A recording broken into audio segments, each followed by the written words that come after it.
This evening on Kill Village, we're going to have a discussion about Cola Bill and his confessions to four murders. He claims he snapped, lost his mind. We're going to get into it. But before I get into this confession that he gave, and this is very rare that somebody that committed crimes as heinous and deplorable and sad as Cola Bill um has done. It's very rare that somebody comes out and confesses to these crimes. I mean, gun and all. But he's going to let you know more about that. But before I get into this discussion, I want to help you understand the psychology that is presented to minorities, aka black people. I want you to hear this is a clip that I saved from Tank when he was talking on Drink Champs, and he was talking about how music went from a certain type of acceptance when it came to the love that the African American community gave. We gave love, and that was something we was able to sell and push over the airwaves, and something that was shared in the households. If you look at the statistics, you see what the marriage rates were back in the 50s and 60s during civil rights. There was families, black families together. The music preached love. But what happened over time was that the airwaves have changed. And now there's only one type of sound and one type of emotion they want black people to convey amongst each other. And that's kill, steal, and destroy. But listen to Tank right here. And I like what he said right here. And I didn't think about this, but he really educated us with this clip. And we'll get right into the discussion. Sam Smith gets to sing a great song about stay with me. That goes straight to power rotation on a mainstream radio station. If I sing that same song, stay with me, limited bandwidth.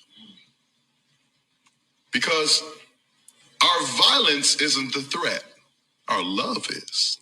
Yeah.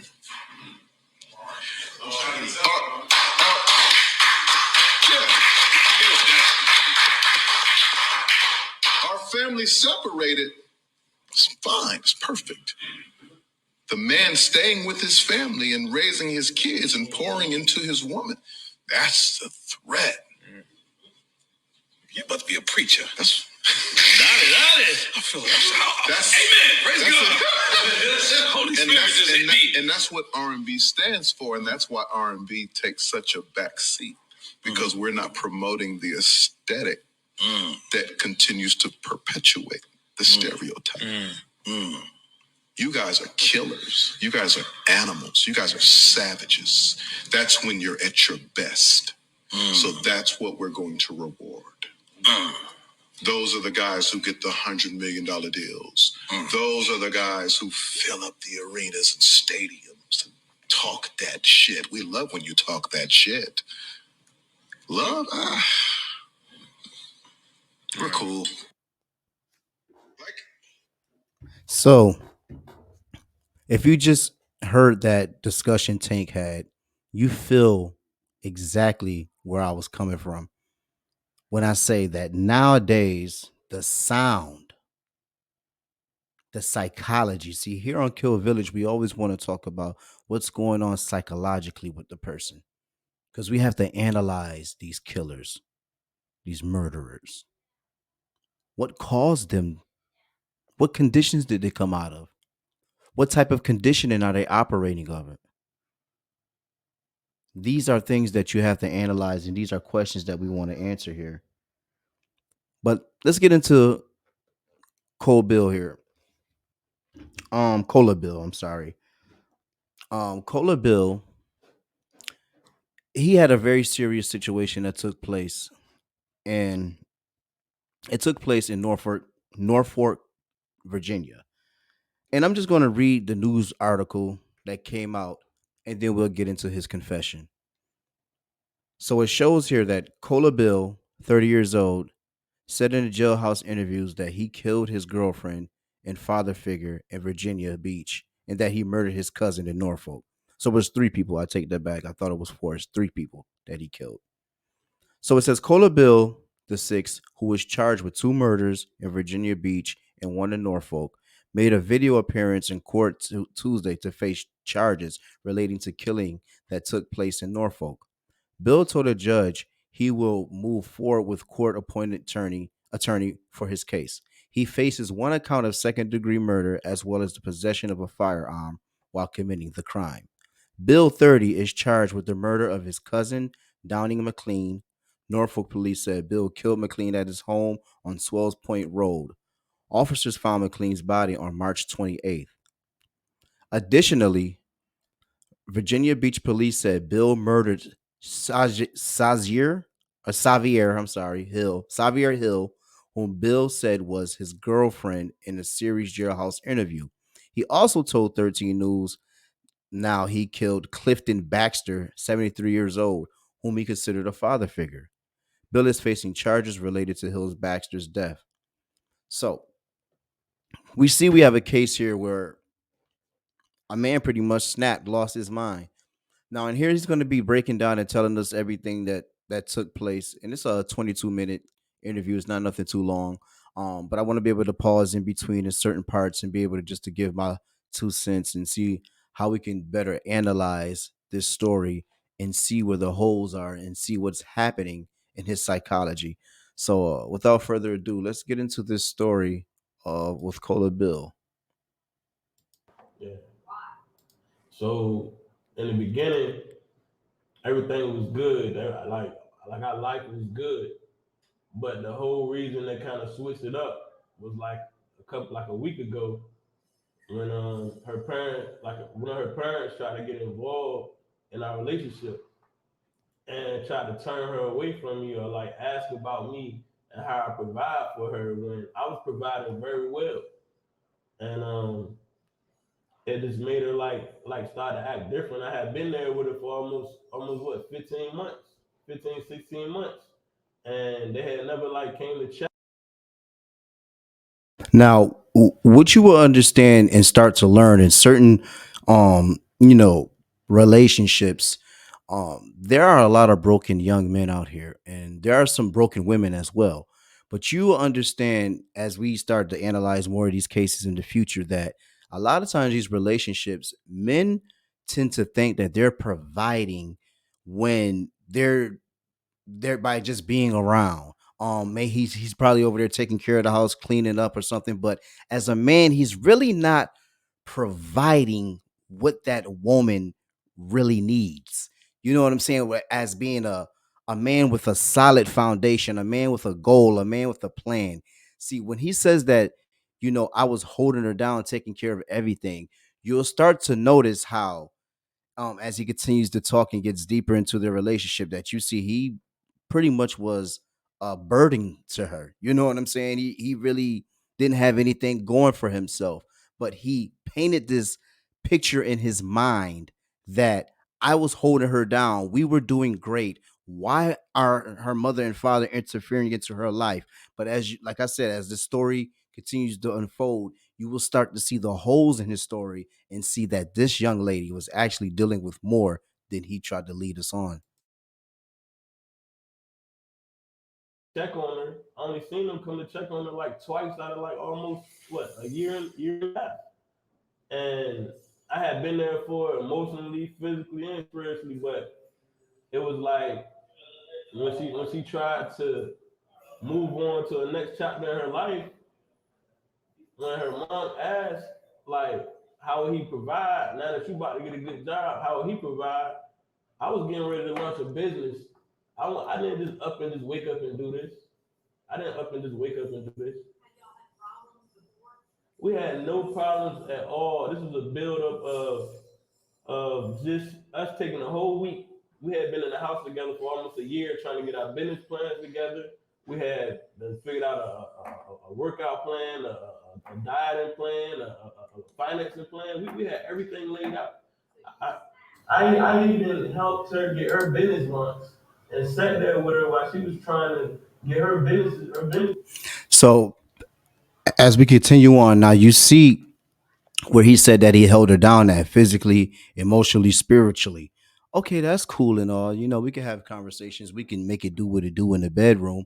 But when it comes to somebody that really needed somebody to be there for them, you can tell that he wasn't in a place in his life that he could financially take care of her, that he was even mentally there for her, because it's very obvious that he was giving her some type of issues, because he clearly stated that we were pretty much getting better. We were starting to get a business plan. I was about to launch my business. It was like we were starting over. We were coming out of something that we issues that we've had in the past, but and now we were building something better. But this in the mind.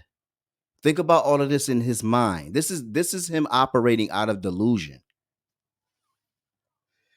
This is him operating out of delusion. Now, what we also have to analyze too when it comes to these kind of cases, and when it comes to murder cases and homicides, is that what city is this taking place in? What is the population like? Before we even get further into this, I wanted to point this out as well.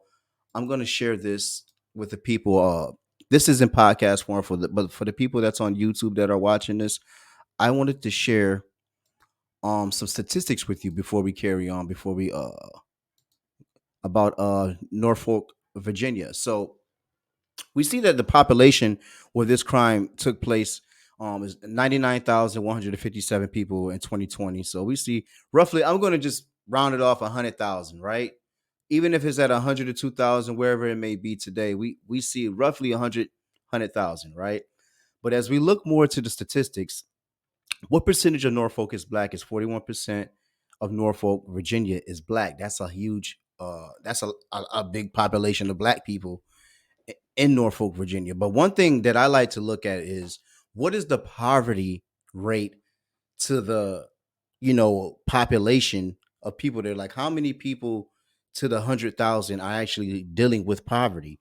And as you can see, it says while Norfolk is a vibrant city with tremendous economic growth and new opportunities with over 205,000 jobs, it also is a city with the second highest poverty rate and one of the highest unemployment rates in the region. Norfolk's current poverty rate is 22% for individuals and 16% for families. So we see 16%, roughly 16,000. So if we keep it at 100,000, 16% of the families, 16,000 out of that 100,000, 22%. We'll see that for individuals, we'll see about 22,000. So we see the poverty is it's pretty serious. And if we even look more into just the crime rate in Norfolk, Virginia alone. And I'm discussing this just so I could give you a better um overview of what's taking place and what's happening um in Norfolk, Virginia, just so we could get a better feel of what violence and what issues are taking place in this area. So it says Norfolk's crime rate is not one of its bragging points. While there are some great neighborhoods in the city, there are also pockets of crime. Best Places reports that Norfolk's violent crime index is 24.5, higher than the national average of 22.7. So we can see that crime there is pretty consistent with cities that deal with crime in a major. So it's pockets. So it's pretty much letting you know there's ghettos, there's poverty, there's lack, there's education deprivement. um so when you look at all these different factors, then you have to understand that what we're creating here is an individual or individuals, but we're discussing this one here, Cola Bill. We have an individual here that came out of circumstances that created a monster. Now we could go into the psychology of the home, and as I get more into this, you will understand that he comes like his background is not the best. The people that he come from is not the best situation. But I'm gonna let him get further into his story.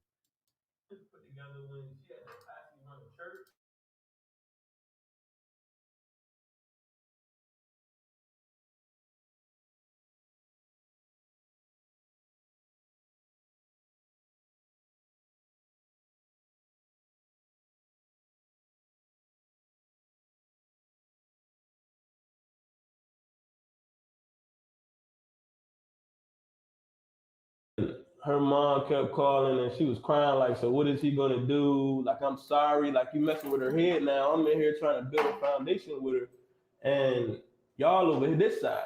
So when she was getting ready to start her new job, it was like her attitude started to switch because she listening to them, but they don't know she was crying and on the floor and everything before she even talked to them. So now I'm trying to build a foundation over here with her. Y'all trying to come over here and build, but y'all never coming over. Y'all never actually putting in, and she's never telling y'all what I'm actually doing for her. So it make it seem like I'm not providing at all.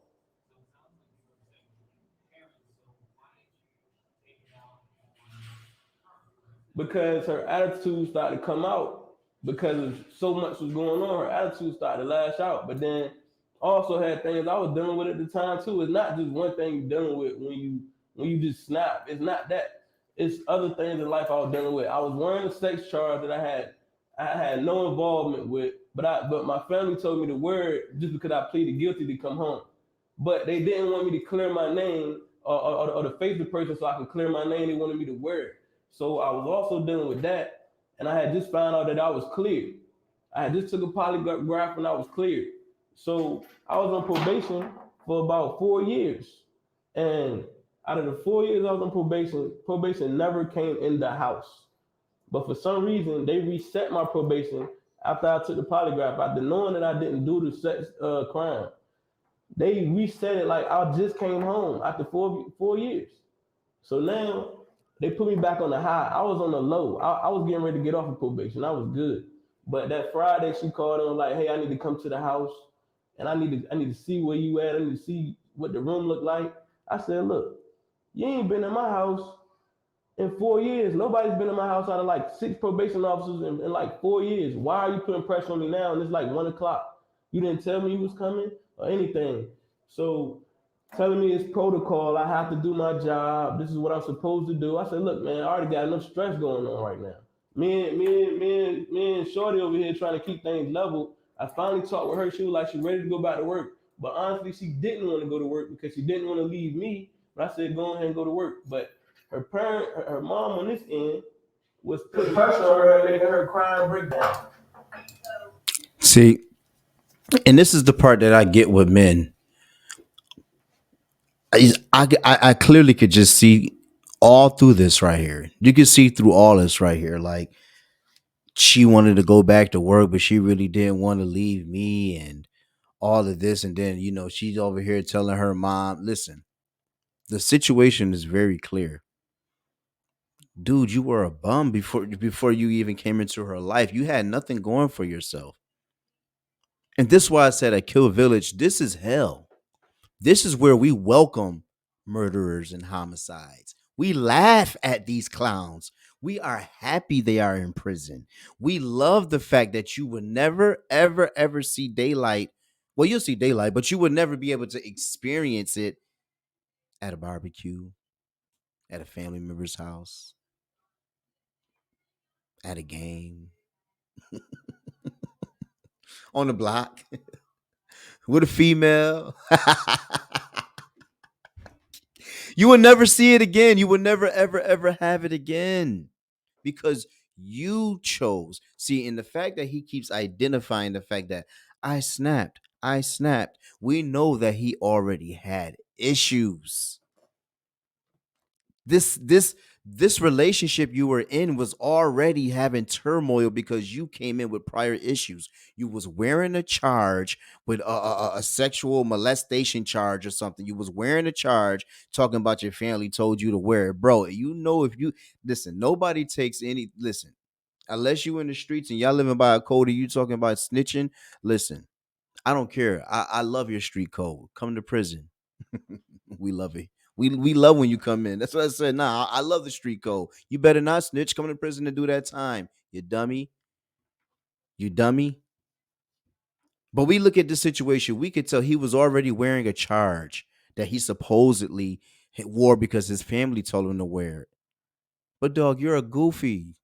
You already were talking about I was on the low. They're gonna put me on a high. Why you didn't get? Why you didn't be specific? We talk about low risk, high risk. Watch out for you in the neighborhood. And see, you didn't like that, did you? You were living in a neighborhood where you had to register as a sex offender. You didn't like when a probation officer showed up to your house unexpectedly. You leaving out parts, bruh. What happened? There was some calls in the neighborhood. You doing some weird shit. Is that what's happening? Cola Bill? You're despicable. You disgrace me. I hope you get everything you deserve in prison. Continue on.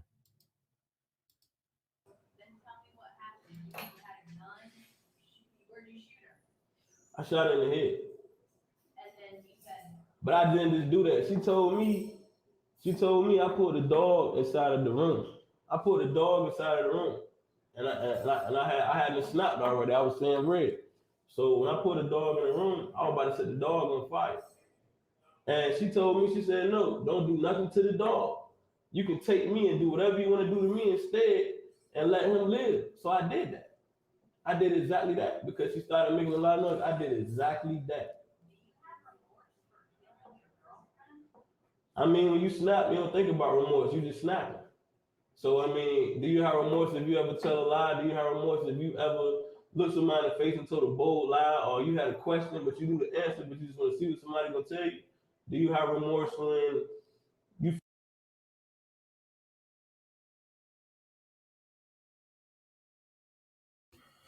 Just to speak to what he's saying, when she asked him, uh, you don't have remorse, you don't care about what you did, lady, that has nothing to do with it. That's not a listen, when in the brain, right? See, this is what we have to understand, and this is what we do here at Kill Village, right?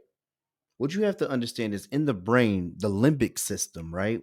We have this thing, this part of our brain within our limbic system called the amygdala, the amygdala, however you want to say it, right? But that part of the brain function, it deals with like your emotions, how you feel, um, and you got to think about psychology when you're growing up, ages K through 7. It's very important. K through 5, even more supreme in a child's raising, right? A child, depending on what's being taught in that household, a child can take on different types of personalities. Understand this: observational learning, acting out or putting or acting out your surroundings, giving the influence. See, he could be in a situation growing up where he's seen craziness. See, as we get deeper and you understand who Cola Bill comes from, his father's in prison doing life right now for murdering a woman, for killing his wife. His father is in prison for killing his own wife right now.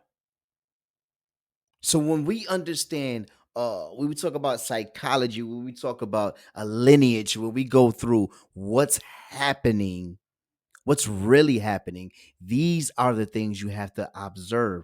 Observational learning. What was he seeing as a child when he was growing up? Was it an operant conditioning? That's another form of psychology. Was it a operant conditioning? Receiving a reward for doing what is asked? Did he receive a reward for being evil? Did he join a gang and they taught him, hey, yo, bruh, go shoot up that house.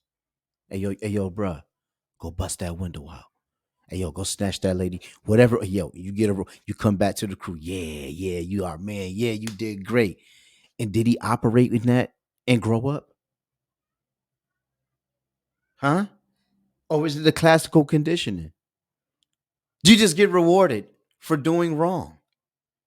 Somebody rewarded your behavior. Somebody that you were coming back to said, hey, I approve of that. And you grew up with that type of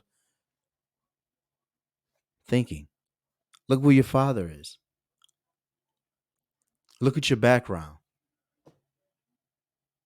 See, these are the questions, and this is why I discuss where they come from, get into their background, what type of psychology are they operating from? We have to understand that when it comes to a person that could just take a life and not feel anything, lady, you're asking him, does he have any remorse?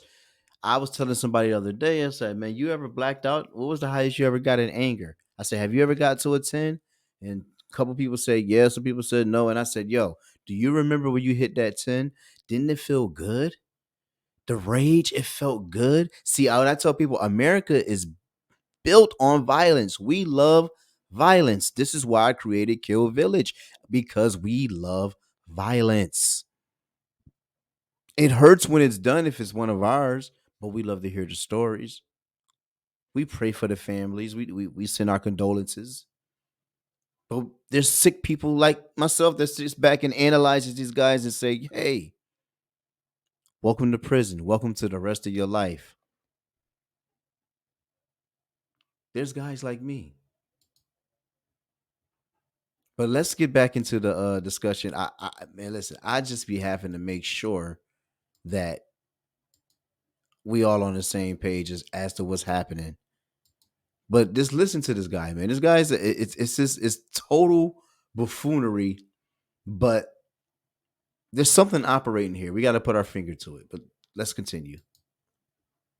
When you look in the mirror and you know this is not the right way to go out there, go out like that. Like how many times in your life do you feel like you have remorse?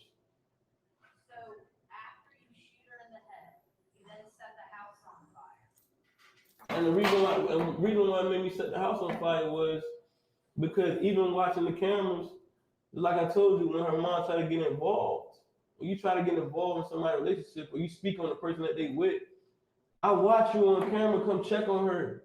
You didn't even come and knock on the door. You just called her phone, but you didn't come in. She was dead since Tuesday. You came to the house on Wednesday. I was texting you on her phone. You knew something on right, but you still had a key and you still didn't come in and check on her. Exactly. But they came on Wednesday and she came on Wednesday, never came inside the house. She just parked in front of the house. So that's what made me fight. That's what made me fiery, man. Like, yo, y'all, like, this is what escalates when you jump in front of somebody's relationship and you act like you want to be there, but you came all the way to the house from Suffolk, Chesapeake, borderline. You drove all the way from there and you just parked in front of the house and you just drove off. If you had opened up the door, you would have realized that the house wouldn't be on fire.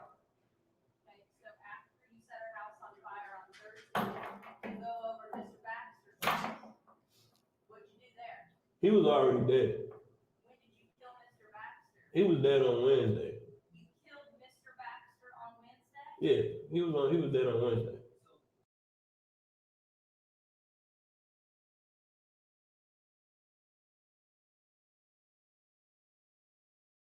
I'm sorry.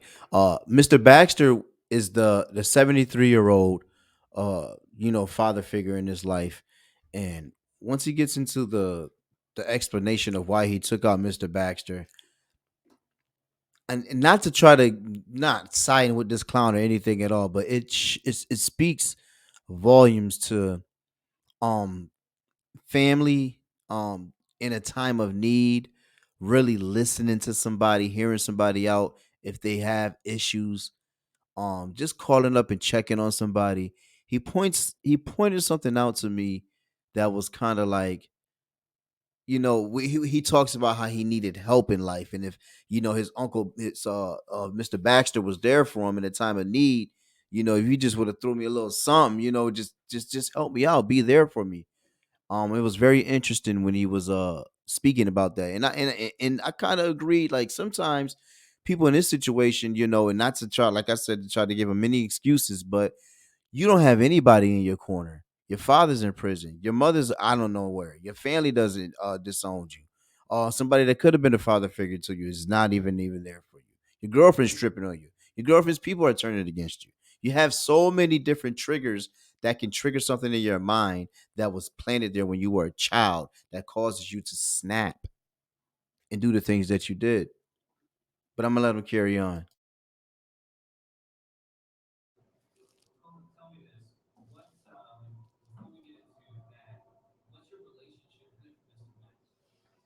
He basically raised me. he basically like raised me. Like I was raised with him for like 15 years, but at the same time, when I needed him the most, he wasn't there. So at the same time, when I needed this and that, just something to get on my feet, he tell me he ain't had nothing. But when I killed him, I found like $20,000. So this whole time, if you had gave me 1,000, I would have been good just to make it back. Yes, I took. Anybody would take the 20 grand. If you hit the lotto, you gonna take the 20 grand, right? I'm just asking. I mean, you ask a question, I'm gonna ask questions too. Anybody can take 20 grand if they see it and ain't nobody gonna stop them.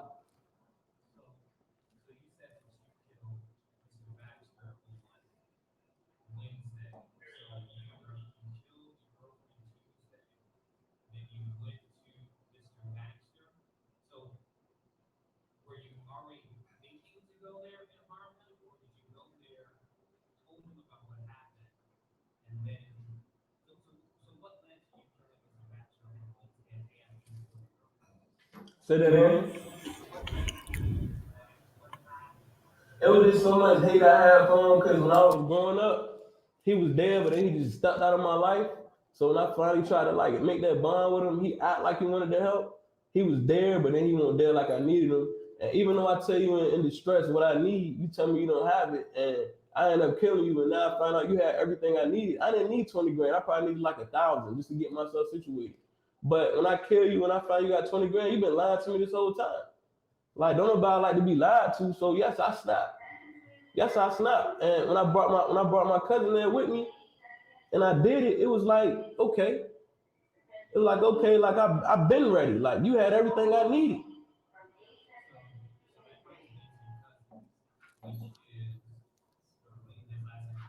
Yeah, yeah, yeah.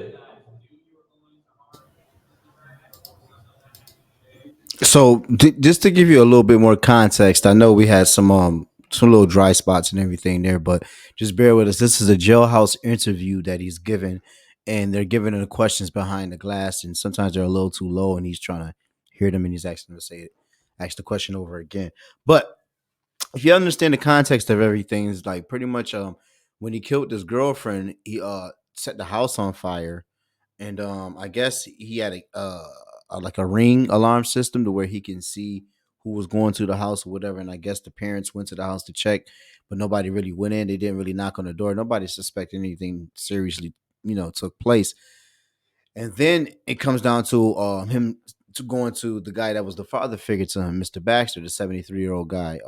Come to find out, he said after he ended up killing him, he ended up finding $20,000 in a stash that he had, and he was like, he always told me he didn't have anything, and he had $20,000, and all I needed was 1,000. I mean, probably wasn't gonna give him 1,000, but sometimes if you could just let people know I'm there for you. You know what I'm saying? It's something just to help something. You know what I'm saying? And that was the part that I was kind of pointing out to a little earlier when I was like, yo, that was kind of like, man, I kind of get where he was coming from with that. Like something like that probably could have just saved his mentality. You know what I'm saying? But at the end of the day, man, you are a man and you are responsible for your decisions. But so here we go. Yeah.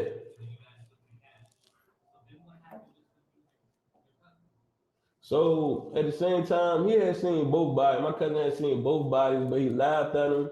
He made it seem like it was a joke. To me, it was something like, okay, I didn't want to do it, but I did it because I was snapping. So in the midst of everything, I was put to take care of some things with him for some people that wanted to kill him. So I already didn't snap. So I'm like, I'm ready to put in some work. I'm ready to go take care of some people that trying to take care of you before I get killed. So in the midst of doing that, he's snapping on everybody that's around us. I'm in here trying to help save you because I already done snapped. My life gone. You laughing and joking and talking stuff and like yelling and everything and you out of control drinking whatever. So I tell you to calm down because I already killed two people. So I'm already seeing red. You still talking to me, harassing me, whatever it is. I said, let me find people who wanted to kill you. For some reason, you can't find them, but they can find you. So if they find you and I'm with you, they gonna kill me too, right? So I said, eventually, you gonna have to shut up talking like that. You talking crazy. So nothing went down. He started making a scene. I told him to calm down and still started talking reckless at the mouth. I told him to calm down. Then he tried to put his hands on he just tried to charge and put his hands on his girlfriend. So at the same time, I was like, look, I had to break that up. I'm like, I'm over here to kill somebody for you that want to kill you. But you in here trying to fight your girlfriend, you worry about it. Now, remember what I told you now. Norfolk, Virginia. Remember we looked at the population. Remember we checked out the crime rate. We understand that there's pockets of crime. We understand what it is, right? And remember I told you the type of people. So think about the dysfunction already that he's amongst. They already aren't, they all aren't in good situations. Everybody's fucked up. But you just felt that you were just too fucked up to where I gotta go all out. I gotta take people with me when I go. I gotta take people with me. But this cousin he's about to talk about it's crazy. I mean, the chaos. The cousin got somebody that's looking to kill them. Looking to kill him. He could kill, like he was saying, he could kill me while I'm with you. The poverty, the conditioning.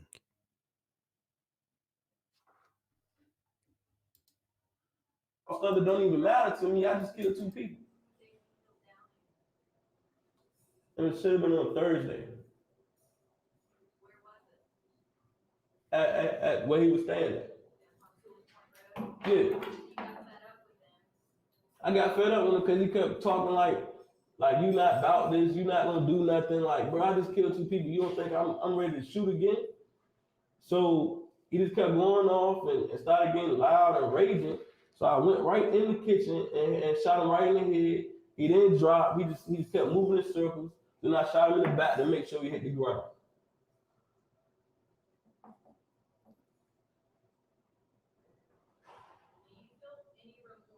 I don't feel no remorse about none of this at all. When you snap, you don't think about remorse. That's not something that comes to your mind when you snapping. It's like if you pissed off, if your man cheated on you and you knew something and he didn't say nothing, and you find out what you gonna do. You gonna talk nice? You gonna think about it? No, you gonna snap.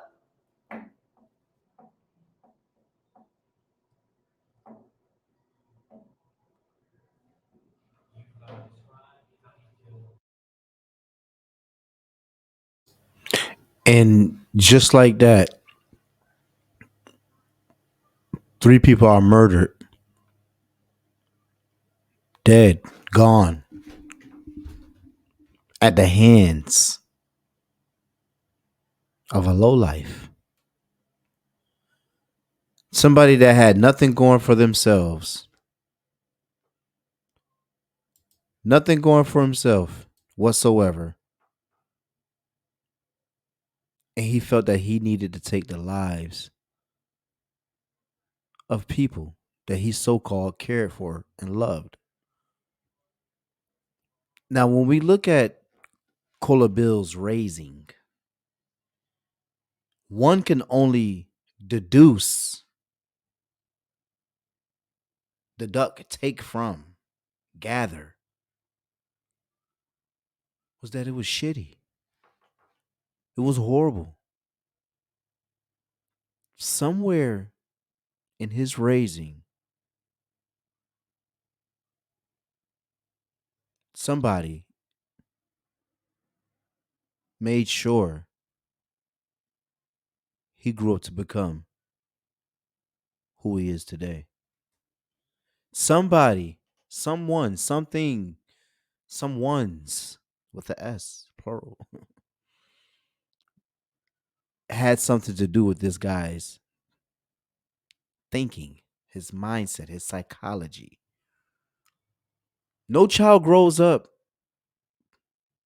wanting to become a murderer, wanting to harm women. No child, no, not at all. It takes a village to raise a child. And in a village, sometimes there are people that will harm you. And I wouldn't be amiss. I wouldn't feel any uh listen, I'll bet money, I put anything on it. There were some things taking place in this man's life.